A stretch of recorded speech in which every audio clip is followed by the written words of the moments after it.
जगाई मदाई की क्रूरता।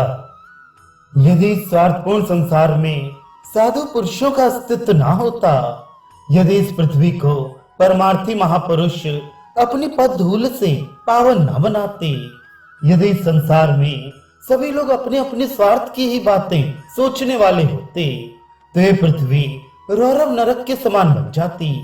इस दुखमय जगत को परमार्थी साधुओं ने ही सुखमय बना रखा है।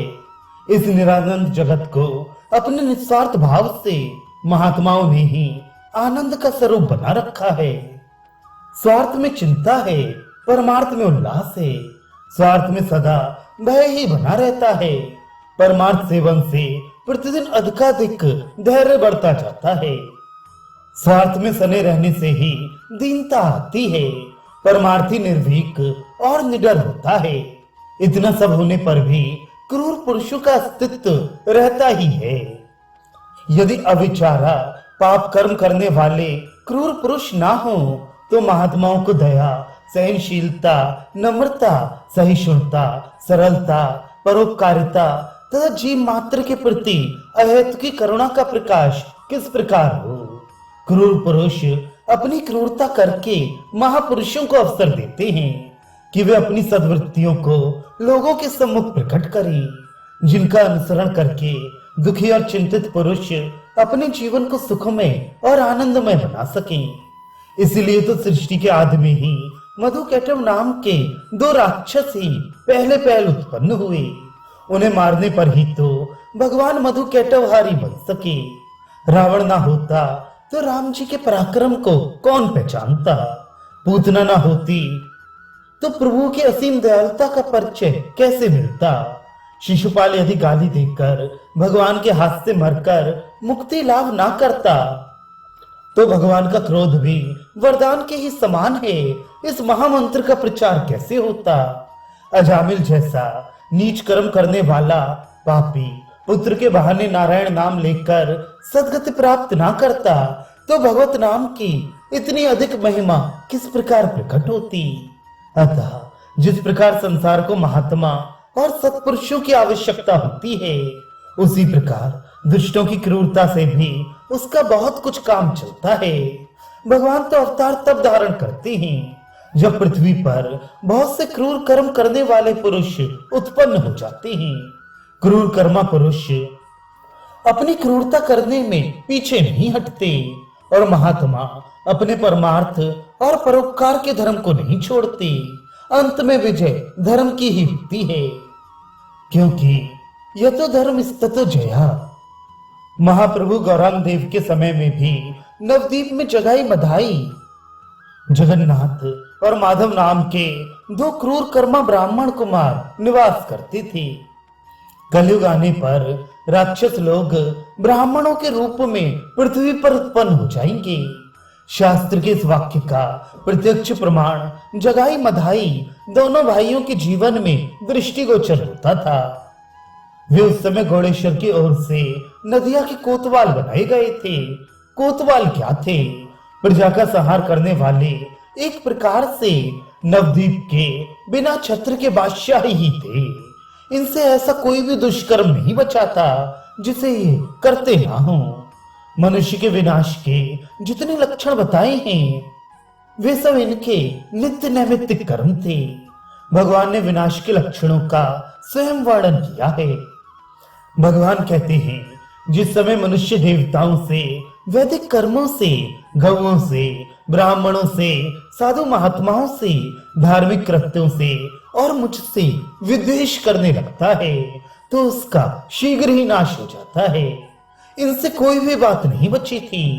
देवताओं के मंदिरों में जाना तो उन्होंने जन्म से ही नहीं सीखा था। ब्राह्मण होने पर भी ये वेद का नाम तक नहीं जानते थे।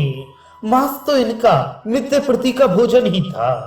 साधु ब्राह्मणों की अवज्ञा कर देना तो इनके लिए साधारण सी बात थी।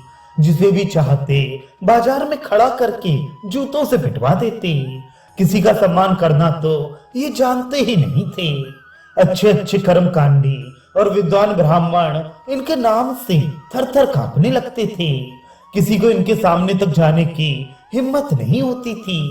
धर्म किस चिड़िया का नाम है और वे कहाँ रहती है इसका तो इन्हें पता ही नहीं था। धनिकों के यहाँ डाका डलवा देना, लोगों को कत्ल करा देना, पतिव्रताओं के सतीत्व को नष्ट करा देना, ये तो इनके लिए साधारण से कार्य थे।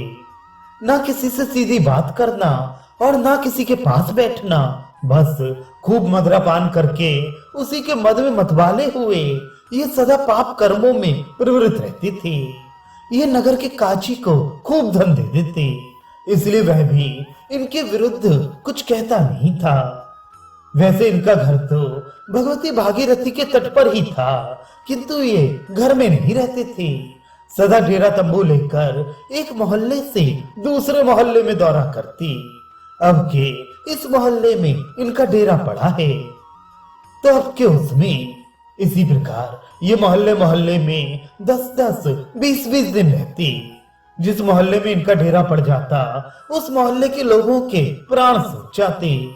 कोई भी इनके सामने होकर निकलता नहीं था, सभी आंख बचाकर निकल जाते थे।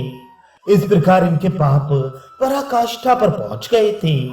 उस समय ये नवद्वीप में अत्याचारों के लिए रावण कंस की तरह, वक्रदंत शिशुपाल की तरह, नादिर शाह गजनी की तरह तथा डायर ओ डायर की तरह प्रसिद्ध हो चुके थे। एक दिन ये मदिरा के मद में उन्मत्त हुए, पागलों की भांति प्रलाप सा करते हुए लाल लाल आंखें किए कहीं जा रहे थे। रास्ते में नित्यानंद जी और हरदास जी ने इन्हें देखा। इनकी ऐसी शोचनीय और विचित्र दशा देखकर नवद्वीप में नए ही आए हुए नित्यानंद जी लोगों से पूछने लगे, क्यों जी, ये लोग कौन हैं और इस प्रकार पागलों की तरह क्यों बकते जा रहे हैं? वेशभूषा से तो ये कोई सभ्य से पुरुष जान पड़ते हैं। लोगों ने कुछ सूखी हंसी हंसते हुए उत्तर दिया, मालूम पड़ता है अभी आपको इनसे पाला नहीं पड़ा है, तभी ऐसी बातें पूछ रहे हैं।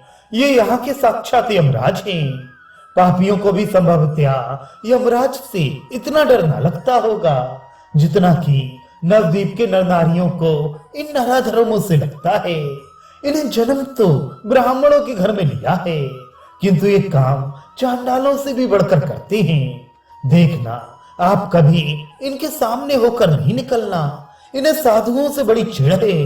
यदि इन्होंने आप लोगों को देख भी लिया तो खैर नहीं है। परदेशी समझकर हमने ये बात आपको समझा दी है। लोगों के मुख से ऐसी बात सुनकर नित्यानंद जी को इनके ऊपर दया आई। वे सोचने लगे, जो लोग नाम में श्रद्धा रखते हैं और सदा सत्कर्मों को करने की चेष्टा करते रहते हैं, यदि ऐसे लोग हमारे कहने से भगवत नाम का कीर्तन करते हैं, इसमें तो हमारे प्रभु की विशेष बड़ाई नहीं है। प्रशंसा की बात तो यह है कि ऐसे पापी भी पाप छोड़कर भगवत नाम का आश्रय ग्रहण करके प्रभु की शरण में आ जाएं। भगवत नाम का असली महत्व तो तभी प्रकट होगा। ऐसे लोग ही सबसे अधिक कृपा के पात्र हैं। ऐसे ही लोगों के लिए तो भगवत नाम का उपदेश करने की परम आवश्यकता है। किसी प्रकार इन लोगों का उद्धार होना चाहिए। इस प्रकार नित्यानंद जी मन ही मन विचार करने लगे। जिस प्राणी के लिए महात्माओं के हृदय में शुभ कामना उत्पन्न हो जाए, महात्मा जिसके भले के लिए विचारने लगे, समझना चाहिए उसका तो कल्याण हो चुका, फिर उसके उद्धार में देरी नहीं हो सकती। महात्माओं की यथार्थ इच्छा अथवा सत्संकल्प होते ही पापी से पापी प्राणी भी परम पावन और पुण्यवान बन सकता है। जब निताई के हृदय में इन दोनों भाइयों के उद्धार के निमित्त चिंता होने लगी, तभी समझना चाहिए इनके पापों का क्षय होने का समय अत्यंत ही समीप आ पहुंचा। मानो अब इनका सौभाग्य सूर्य कुछ ही काल में उदय होने वाला हो। नित्यानंद जी ने अपने मनोगत विचार हरदास जी पर प्रकट किए। हरदास जी ने कहा, आप तो बिना सोचे ही बर्रों के छत्ते में हाथ डालना चाहते हैं। अभी सुना नहीं लोगों ने क्या कहा था? नित्यानंद जी ने कुछ गंभीरता के साथ कहा, सुना तो सब कुछ, किंतु इतने से ही हमें डर जाना तो नहीं चाहिए। हमें तो भगवत नाम का प्रचार करना है। हरदास जी ने कहा, मैं ये कब कहता हूँ कि भगवत नाम का प्रचार बंद कर दीजिए। चलिए जैसे कर रहे हैं दूसरी ओर चलकर नाम का प्रचार करें। इन सोते सिंहों को जगाने से क्या लाभ है? नित्यानंद जी ने कहा, आपकी बात तो ठीक है, किंतु प्रभु की तो आज्ञा है कि भगवत नाम वितरण में पात्र अपात्र का ध्यान मत रखना, सभी को समान भाव से उपदेश करना। पापी हो या पुण्यात्मा, भगवत नाम ग्रहण करने के तो सभी अधिकारी हैं, इसलिए इन्हें भगवत नाम का उपदेश क्यों ना किया जाए। हरिदास जी ने कुछ नम्रता के स्वर में कहा, यह तो ठीक है, आपके सामने जो भी पड़े उसे ही भगवत नाम का उपदेश करो, किंतु इन्हीं को विशेष रूप से उद्देश्य करके इनके पास चलना ठीक नहीं। इन्हीं के पास हठपूर्वक क्यों चला जाए? भगवत नाम का उपदेश करने के लिए और भी बहुत से मनुष्य पड़े हैं, उन्हें चलकर उपदेश कीजिए। नित्यानंद जी ने कुछ दृढ़ता के साथ कहा, देखिए, जो अधिक बीमार होता है, जिसे अन्य रोगियों की अपेक्षा औषधि की अधिक आवश्यकता होती है, बुद्धिमान वैद्य सबसे पहले उसी रोगी की चिकित्सा करता है और उसे औषधि देकर तब दूसरे रोगी की नाड़ी देखता है। अन्य लोगों की अपेक्षा भगवत नाम की इन्हीं लोगों को अधिक आवश्यकता है। इनके इतने क्रूर कर्मों का भगवत नाम से ही प्रायश्चित हो सकता है। इनकी निष्कृति का दूसरा कोई मार्ग है ही नहीं। क्यों, ठीक है ना? आप मेरी बात से सहमत है ना? हरदास जी ने कहा, जैसी आपकी इच्छा। यदि आप इन्हें ही सबसे अधिक भगवत नाम का अधिकारी समझते हैं तो इसमें कोई आपत्ति नहीं है, मैं भी आपके साथ चलने को तैयार हूँ। ये कहकर हरदास जी हरे राम राम राम हरे हरे, हरे कृष्ण कृष्ण कृष्ण हरे हरे, इस महामंत्र का अपने सुमधुर कंठ से गान करते हुए जगाई मधाई के डेरे की ओर चले। इन दोनों को बादशाह की ओर से थोड़ी सी फौज भी मिली हुई थी, उसे ये सदा साथ रखते थे। ये दोनों सन्यासी निर्भीक होकर भगवत नाम का गान करते हुए इनके निवास स्थान के समीप पहुंचे। दैव योग से ये दोनों भाई सामने ही सुरा के मद में चूर हुए पलंगों पर बैठे थे। इन दोनों को अपने सामने गायन करते देखकर इनकी ओर लाल लाल आंखों से देखते हुए वे लोग बोले, तुम लोग कौन हो और क्या चाहते हो? नित्यानंद जी ने बड़े मधुर स्वर से कहा, कृष्ण कहो, कृष्ण भजो, लेहो कृष्ण नाम, कृष्ण माता, कृष्ण पिता, कृष्ण धन प्राण। इसके अनंतर वे कहने लगे, हम भिक्षुक हैं, आपसे भिक्षा मांगने आए हैं। आप अपने मुख से श्री कृष्ण गोविंद हरे मुरारे, हे नाथ नारायण वासुदेवा, भगवान के इन मधुर नामों का उच्चारण करें, यही हम लोगों की भिक्षा है। इतना सुनते ही ये दोनों भाई मारे क्रोध के लाल हो गए और जल्दी से उठकर इनकी ओर झपटे। झपटते हुए उन्होंने कहा, कोई है नहीं, इन दोनों बदमाशों को पकड़ तो लो। बस इतना सुनना था कि नित्यानंद जी ने वहां से दौड़ लगाई। हरदास जी भी हांफते हुए उनके पीछे दौड़ने लगे, किंतु शरीर से स्थूल और अधिक अवस्था होने के कारण वे दुबले पुतले चंचल युवक निताई के साथ कैसे दौड़ सकते थे। नित्यानंद जी ने उनकी बाह को कसकर पकड़ लिया और उन्हें घसीटते हुए दौड़ने लगे। हरदास जी घिसटते हुए नित्यानंद जी के साथ जा रहे थे। जगाई मधाई के नौकर कुछ दूर तो इन्हें पकड़ने के लिए दौड़े, फिर ये सोचकर लौट गए कि ये तो नशे में ऐसे ही भगते रहते हैं, हम इन साधुओं को पकड़कर क्या पाएंगे। उन्होंने इन दोनों का बहुत दूर तक पीछा नहीं किया। हरदास जी हांफ रहे थे, वे बार बार पीछे देखते जाते थे। अंत में वे बहुत ही अधिक थक गए। झुंझलाकर नित्यानंद जी से बोले, अजी अब तो छोड़ दो, दम तो निकला जाता है, क्या प्राण लेकर ही छोड़े हुए? आपने तो मेरी कलाई इतनी कसकर पकड़ ली है कि दर्द के मारे मरा जाता हूँ, अब तो कोई पीछे भी नहीं आ रहा है। नित्यानंद जी ने भागते भागते कहा, थोड़ी सी हिम्मत और करो, बस इसे अगले तालाब तक की ही तो बात है। हरदास जी ने कुछ क्षोभ के साथ कहा, भाड़ में गया आपका तालाब, यहाँ तो प्राणों पर बीत रही है, आपको तालाब सूझ रहा है, छोड़ो मेरा हाथ। ये कहकर बूढ़े हरदास जी ने एक जोर से झटका दिया, किंतु भला निताई से वे वहां कैसे छुड़ा सकते थे। अब तो नित्यानंद जी हंसकर खड़े हो गए। हरदास जी बेहोश होकर जमीन पर गिर पड़े, जोरों से सांस लेते हुए कहने लगे, रहने भी दीजिए, आप तो सदा चंचलता ही करते रहते हैं, मैंने पहले ही मना किया था, आप माने ही नहीं। एक तो जिद करके वहां गए और दूसरे मुझे खींच खींच कर अधमरा कर दिया। हंसते हुए नित्यानंद जी ने कहा, आपकी ही सम्मति से तो हम गए थे, यदि आप सम्मति ना देते तो हम क्यों जाते, आप ही तो हम दोनों में बुजुर्ग हैं। हरदास जी ने कुछ रोष में आकर कहा, बुजुर्ग पत्थर, मेरी सम्मति से गए थे तो वहां से भाग क्यों आए, तब मेरी सम्मति क्यों ना ली। जोरों से हंसते हुए नित्यानंद जी ने कहा, यदि उस समय आपकी सम्मति की प्रतीक्षा करता तो सब मामला साफ ही हो जाता। इस प्रकार आपस में एक दूसरे को प्रेम के साथ ताने देते हुए ये दोनों प्रभु के निकट पहुंचे। उस समय प्रभु भक्तों के साथ बैठे श्री कृष्ण कथा कह रहे थे। इन दोनों प्रचारक तपस्वियों को देखकर वे प्रसन्नता प्रकट करते हुए कहने लगे, लो भाई, युगल जोड़ी आ गई, प्रचारक मंडल के मुखिया आ गए, अब आप लोग इनके मुख से नगर प्रचार का वृतांत सुनिए। प्रभु के ऐसा कहने पर हरदास जी ने कहा, प्रभु श्रीपाद नित्यानंद जी बड़ी चंचलता करते हैं, इन्हें आप समझा दीजिए कि थोड़ी कम चंचलता किया करें। प्रभु ने पूछा, क्यों क्यों, बात क्या है, क्या हुआ, आज कोई नई चंचलता कर डाली क्या।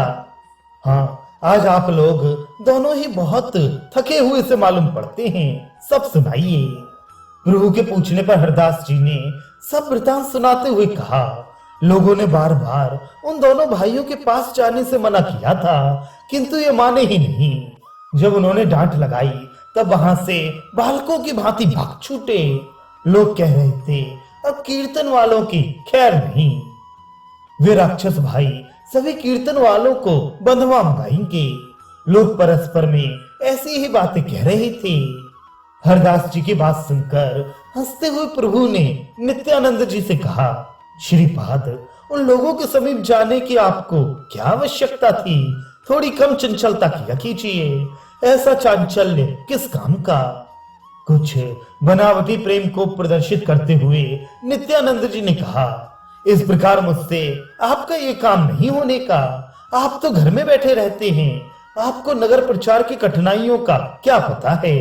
एक बार तो कहते हैं सभी को नाम का प्रचार करो, ब्राह्मण से चांडाल पर्यंत और पापी से लेकर पुण्यात्मा तक सभी भगवत नाम के अधिकारी हैं, और अब कहते हैं उनके पास क्यों गए, सबसे बड़े अधिकारी तो वही हैं। हम तो जन्म से ही घर बार छोड़कर टुकड़े मांगते फिरते हैं, हमारा उद्धार करने में आपकी कौन सी बड़ाई है। आपका पतित पावन नाम तो तभी सार्थक हो सकता है जब ऐसे ऐसे भयंकर क्रूर कर्म करने वाले पापियों का उद्धार करें। अब यूं घर में बैठे रहने से काम ना चलेगा। ऐसे घोर पापियों को जब तक हरि नाम की शरण में लाकर भक्त ना बनाएंगे, तब तक लोग हरि नाम का महत्व ही कैसे समझ सकेंगे।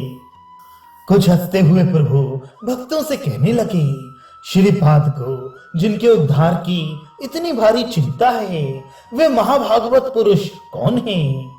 पास में बैठे हुए श्रीवास और गंगादास भक्तों ने कहा, प्रभु वे महाभागवत नहीं हैं, वे तो ब्राह्मण कुल कंटक अत्यंत ही क्रूर प्रकृति के राक्षस हैं। संपूर्ण नगर में उनका आतंक छाया हुआ है। यह कहकर उन लोगों ने जगाई मधाई की बहुत सी क्रूरताओं का वर्णन किया। प्रभु ने हंसते हुए कहा, अब वे कितने दिनों तक क्रूरता कर सकते हैं।